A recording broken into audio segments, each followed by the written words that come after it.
This entire team has been lifted tonight by Odell Beckham. This is sick. Put this to music.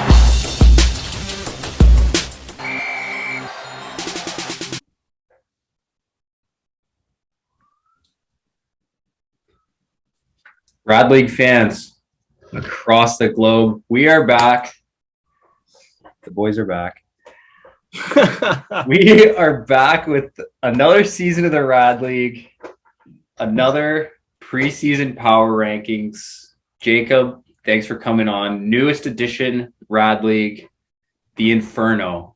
Welcome on. Yeah, thanks for joining, or thanks for having me, buddy. Appreciate it. It should be interesting to discuss. New to the league, obviously, but excited to be here and rank some teams. Happy to have you on here. So the power rankings have become kind of tradition in the Rad League. Started out last year just with some preseason ones, and then we continued throughout the season.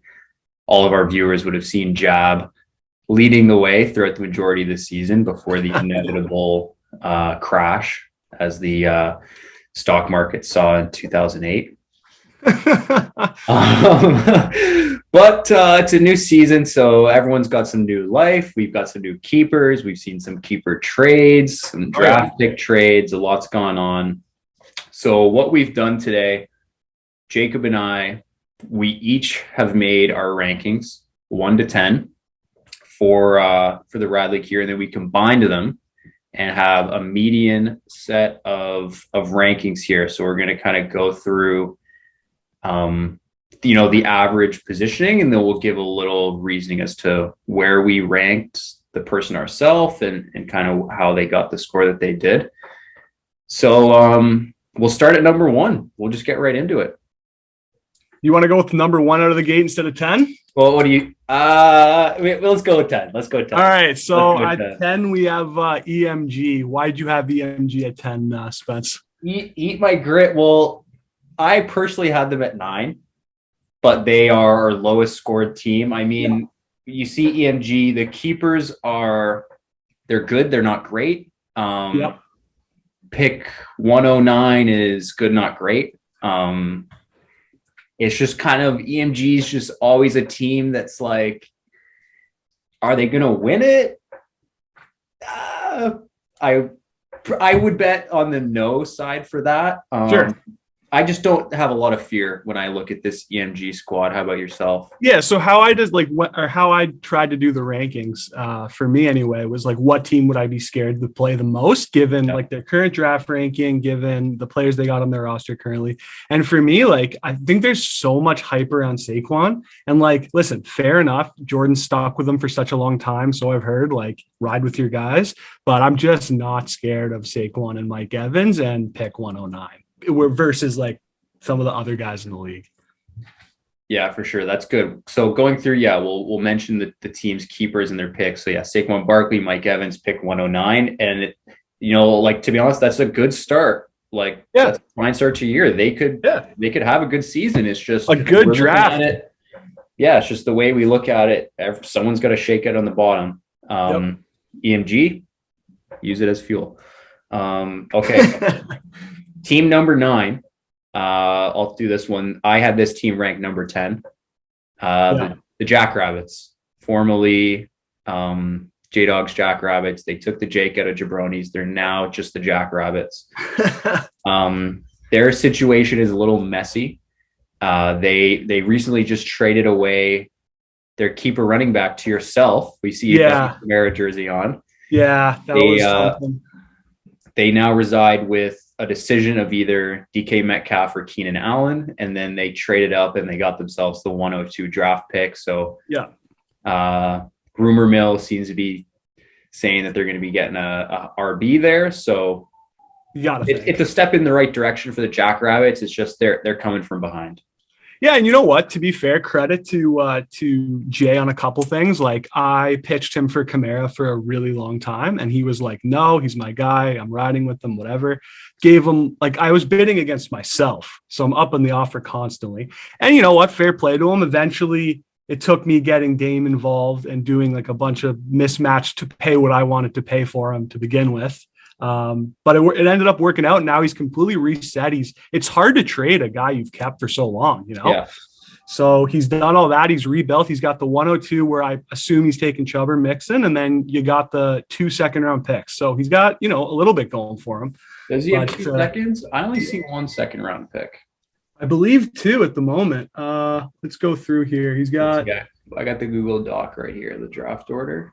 J-Dog's at 204. And sorry, he's got 3. He's got 3/3. 3/3. Right. So 2 seconds, 3/3.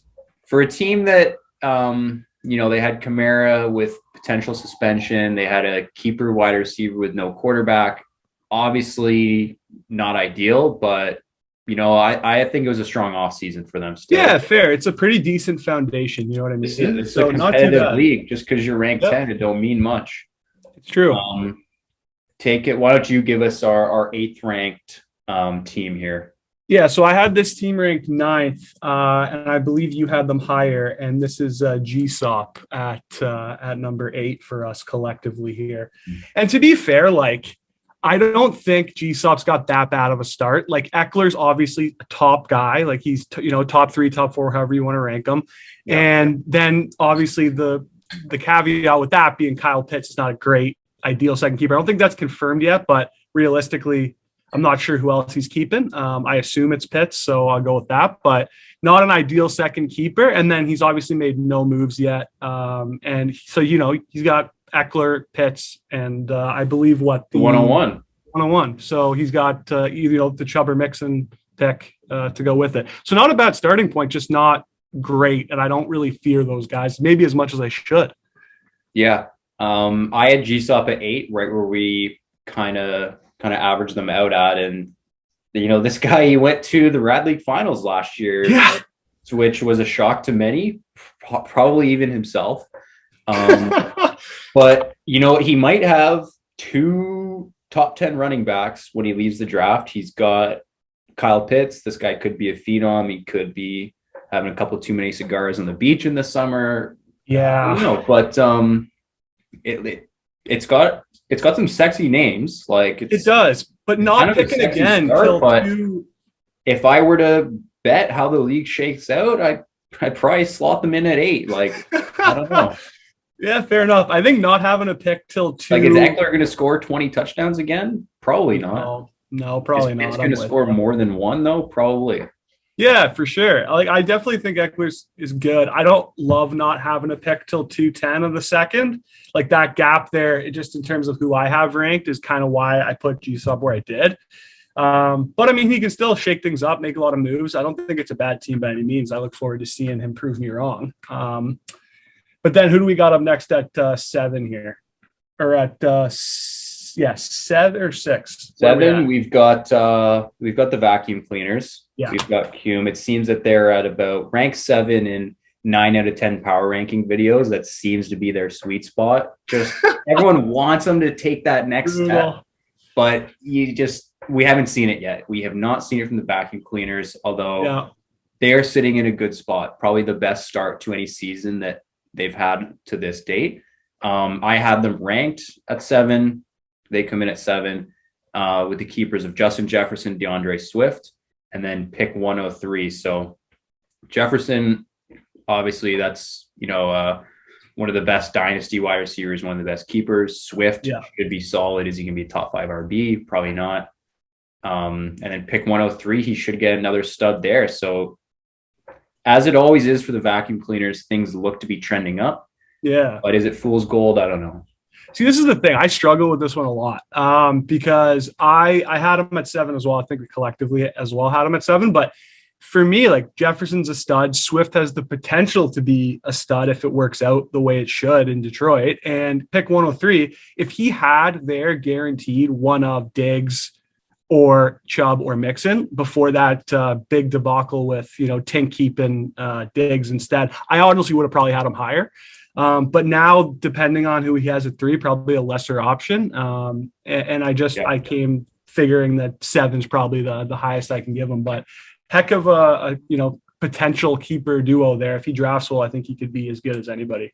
Yeah, if he was going to walk away with Jefferson, Swift, and Mixon, he could be higher up, but it doesn't look like that's going to be available to him. So yeah, we'll see. Why don't you hit us with our sixth ranked team here? So this would be the first team we have projected to make the playoffs here. Yeah, so you had a higher ranking on this. I think this may be controversial too. It's Tink at 6. So I had Tink at 6. I think you had him at 4. Yeah. And the reason that I did that was because before we made the Lamb trade, he had a ridiculous roster of picks. He traded down from the 102, obviously, in that 3-way trade. He had an absurd amount of picks. And fair enough, you had a stud, wide receiver in Lamb, but I'm a running back guy. Like, I think in standard, running backs matter.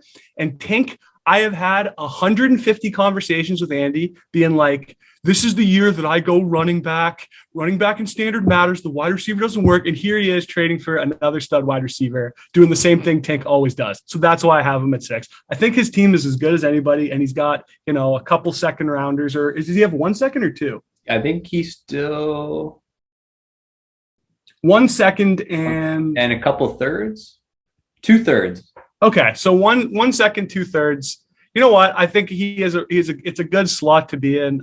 That's why I have him at 6 above, Jefferson, Swift, and so on. But I don't know. I think running backs over wide receivers, and it's a tough one. When you give up, 2 seconds for a wide receiver. So we'll see.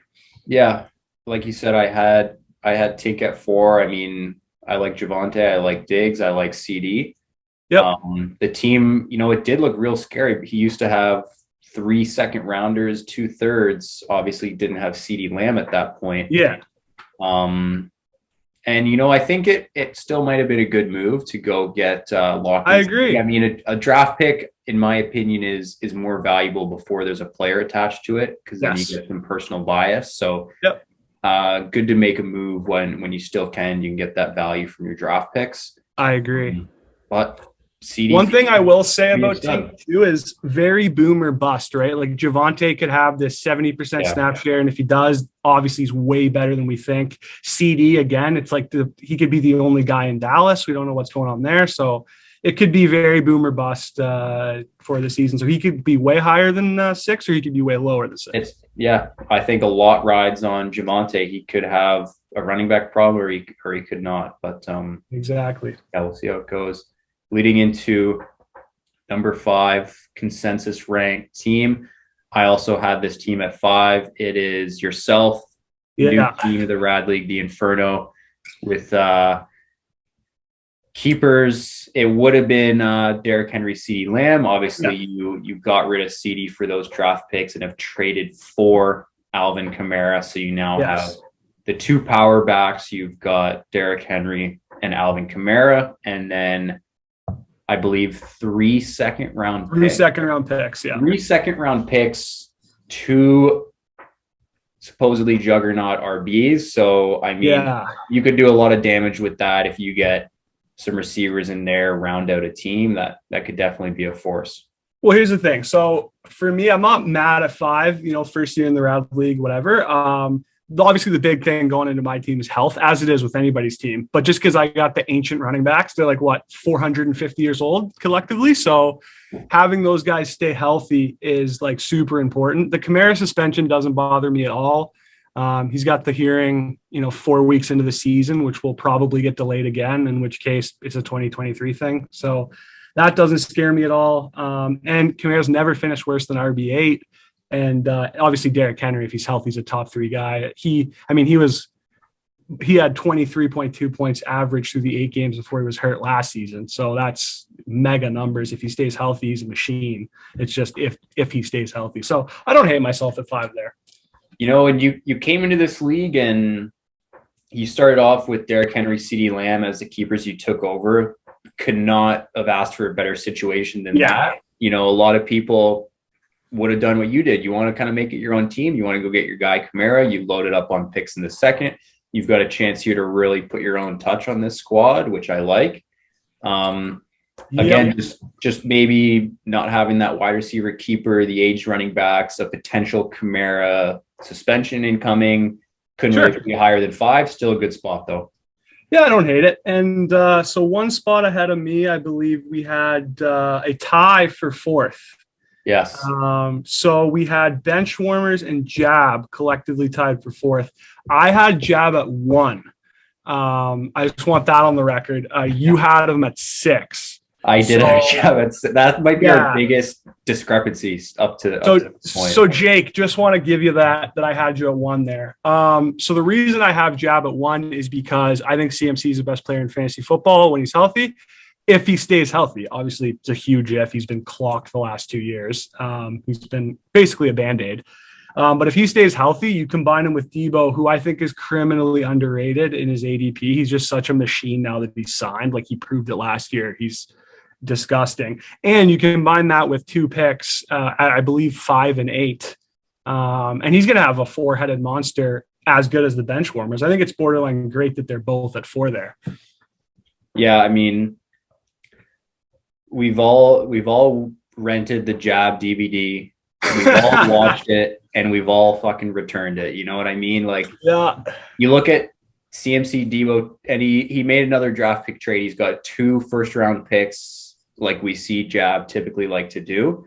Yeah, and after the first round, his team's gonna look fucked. It's gonna look insane.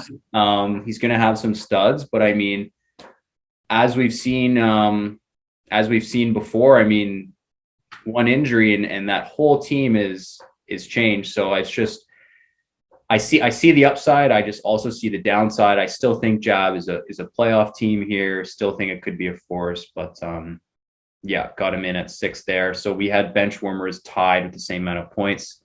Yep. They are another team with 2 first-round picks here, and keepers of Cooper Kupp, Najee Harris. Those are 2 absolute rocks. I had bench warmers ranked number 2. It's Dame gets results in this league. He's got 2 keepers that are reliable. He's probably going to get 2 more studs in the first round.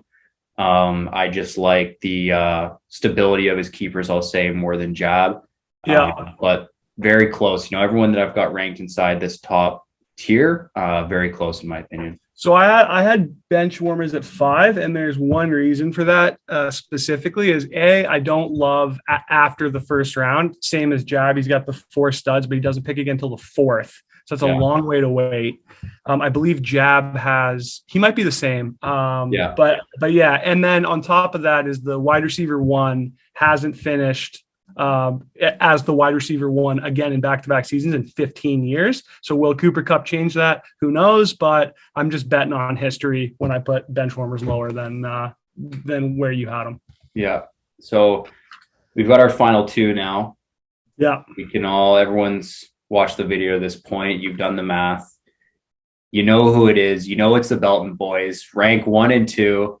Yeah. What should we do? Should we start with team number 1? Should we start with I mean, you can go ahead and announce that you're number 1 and get it out of the way, because it's a bit predictable, but that's folks, you could call it bias, as I am the host and owner manager of Andy's Love Life ALL, but I did have myself rank 1. Consensus came out rank 1. I mean, I have the best player in fantasy football, Jonathan Taylor. I am confident in my ability throughout the season to manage with waivers through trade. Obviously, a big part of my title last year. I still think Devontae Adams has wide receiver 1 ability. And, I pick at the turn, which, I don't have these 2 first-round picks like a lot of these teams, but I have a lot of control on how I want to shape my team and how I want to start out my draft. So I really am confident in that spot. And yeah, that's pretty much it. Yeah, I had you at 2. I think like Taylor's obviously, I would say, like a 1-2 guy, him and CMC. Obviously he's proved it earlier than Christian has. And on top of that, he's younger. So in terms of like the best keeper, probably can't disagree with you. And then Adams, obviously, like, I'm the biggest Devontae Adams guy of all time. I'll never say that he doesn't have wide receiver 1 potential. I think obviously a lot less than he did last year, but still on top of him, he's obviously still a stud. And then, honestly, picking up the turn's not bad because you kind of have two first like everybody else does. But on top of that, obviously, you're missing out on the fact that you don't get really those intersection of those middle picks until after you have to wait quite a long time. But I mean, hey, you control your own destiny, so it's a good one to see. Yeah. Number 2, some call him the king of the Rad League, some call him washed. Not actually. Yeah, I don't know. I've never seen him win a chip, so we just like to say it. But FIO, our three-time champ, comes in at number 2 in the consensus rankings. I had them at number 3. I did as well. You know, keepers of Dalvin Cook, Jamar Chase, pick 106. Haven't seen an off-season move from FIO yet, but he's got the keepers. He's got draft capital. He's got the pedigree. I mean, I don't see this team missing the playoffs again, especially with the players he's starting out with, barring major injury. There's not too much you need to say on FIO. Pretty clear top 3, I would say, in my opinion. Yeah, and it's like, I mean, he's never won a chip with me in the league, so I don't know if you can count those, but definitely think you obviously, if you've won 3 times out of and no one else has won 2, you got to give him some credit of his managerial ability. And then obviously Jamar Chase is right there with Jefferson at probably the best keeper long-term for wide receivers, and Dalvin Cook's top 5 running back. So hard to hate that. And then, you know, he picks at 106. He could easily, he's not much for off-season moves, I feel like, but at the same time, you never know. So I think he's awake at the wheel more this year than he was last year. And dangerous for sure. So it's like you rank them based off of who are you scared to play, and that's probably where you'd have them right about anytime he drafts with those guys. So that's our top 10. You know the keepers, you know the draft picks. Who do you see as potentially the biggest riser by the end of the year on this list, and maybe the biggest faller? So biggest riser, I got vacuum cleaners, simply because if he has a really good draft, I'm betting on the vacuum cleaner stock to go up from 7 there. The vacuum cleaner stock gets fucking bought and sold. Yeah, I'm buying anyone in this league. I am all in on that. On the vacuum cleaner stock to rise up this year. Just I like Jefferson. I like Swift. Whether he drafts well, I don't know. I've never met Zach. I look forward to meeting him, at Jake's, but we'll see. It's going to be a very interesting one. How about yourself? My biggest riser, honestly, it would be Jab. I mean, I've got him ranked 6, so technically in the bottom half there. Yeah. But this is a team like if he avoids the injury bug, he could easily be rank 1 after week 1 in the power rankings. We saw it happen last year. Yeah. We saw how it played out, but who could rise up to number 1 here? I think Jab would have the best shot if I'm just judging based on the teams in my bottom half there. Yeah. Biggest faller in this list. I hate to do it, but I'm going to go Inferno. Okay. I'm going to go yourself simply just because there is some question marks just with Kamara, and it's tough to build out a receiver core, nail down a keeper, although you do have 3 seconds. If you know anything about this league, though, you could butcher those picks. Definitely. You could be in a tough spot. So, I mean, I had you rank at number 5, so I have to pick someone in the top 5. But I could see you potentially dropping down if things. Yeah, if Kamara gets suspended, there's definitely room there. Because that's all. I think it's probably 6 games when it happens. So whether or not it's this year is the big question mark. I obviously wouldn't have traded for him if I thought there was that possibility. But obviously, I'm not his lawyer, so I have no idea what their decision making process is. However, with the 3 seconds, I don't have any problem with my ability to get, 3 playable wide receivers plus a couple flexes. And then I have the picks like everybody else. So pretty comfortable with it. We'll see. Hopefully I'll prove you wrong throughout the year, but I'm excited to get started. Right. 3 minutes left in this Zoom meeting. They're trying to get me to upgrade to pro. Not going to happen. Hit us with your biggest potential faller in this draft. Yeah, so I think I had Jab at 1, so I gotta have Jab there. Like you have them at the ebbs and flows of the Jab stars.